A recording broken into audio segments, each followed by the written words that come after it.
सुनचेन बे wetland समुद्र से जुड़ा एक आर्द्रभूमि क्षेत्र है, लेकिन ग्योंगरहामचेन वेटलैंड एक नदी से जुड़ा आर्द्रभूमि क्षेत्र है।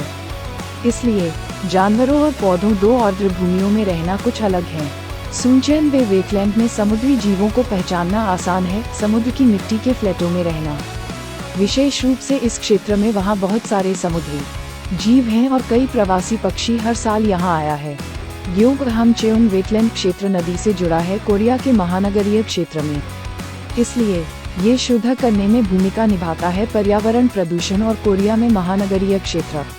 अक्टूबर 2023 में ग्योंगचेन वेटलैंड इकोलॉजिकल पार्क का दौरा करके ग्वांगजू शहर ग्योंगी प्रांत में स्थित मैं परिचय कराना चाहूँगा कोरिया में एक खूबसूरत वेटलैंड पार्क। आपको ये क्षेत्र सियोल सहित महानगरीय क्षेत्र में पीने का पानी उपलब्ध करा रहा है।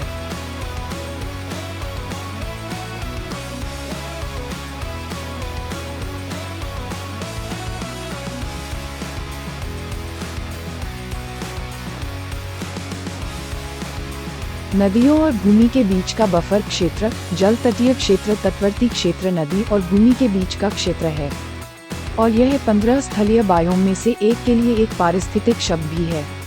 जलीय क्षेत्र में नदी के किनारे जलीय पादप समुदाय का निर्माण हुआ तटवर्ती वनस्पति कहलाती है। जीव जंतुओं को प्रभावित करने की दृष्टि से तटवर्ती क्षेत्र पारिस्थितिक रूप से महत्वपूर्ण आवास है। मीठे पानी के पारिस्थितिकी तंत्र और जैव विविधता को बनाए रखना। तटवर्ती क्षेत्र एक जैविक फिल्टर भी है जो मीठे पानी के पारिस्थितिकी तंत्र की रक्षा करता है। सतही जल या कटाव के माध्यम से आने वाले अत्यधिक तलछट और प्रदूषकों से और छाया बनाकर नदी के तापमान को नियंत्रित करने का कार्य करता है। इसके अतिरिक्त तटवर्ती क्षेत्र नदी की ऊर्जा को फैलाने का भी कार्य करता है। दूसरे शब्दों में, यदि किसी घुमावदार नदी के तट पर वनस्पति अच्छी तरह से विकसित है, ये जल प्रवाह से प्रसारित बल को तितर बितर कर सकता है और क्षति को कम कर सकता है नदी के किनारे मिट्टी के कटाव या बाढ़ से। इसके अलावा इसके कई अन्य फायदे भी हैं, जैसे पानी को रोकना, पानी में मौजूद तलछट को आकर्षित करके बादल बनने से मिट्टी को उर्वर बनाना और नदी तटों को मजबूत करना। नदी के पारिस्थितिकी तंत्र में जल के किनारे बनने वाली वनस्पति एक प्रमुख स्रोत बन जाती है। नदी के साथ ऊर्जा और पोषक तत्वों का आदान प्रदान जलीय पौधों का जलीय अकशेरुकी जीवों पर कई तरह से महत्वपूर्ण प्रभाव पड़ता है।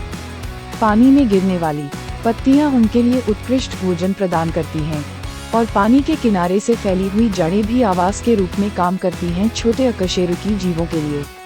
इसके अलावा यह अंडे से निकले वयस्कों के लिए छिपने की जगह और आराम करने की जगह के रूप में कार्य करता है, उन्हें संभोग को सफलतापूर्वक हासिल करने में मदद करना, जो उनके जीवन का सबसे बड़ा लक्ष्य है।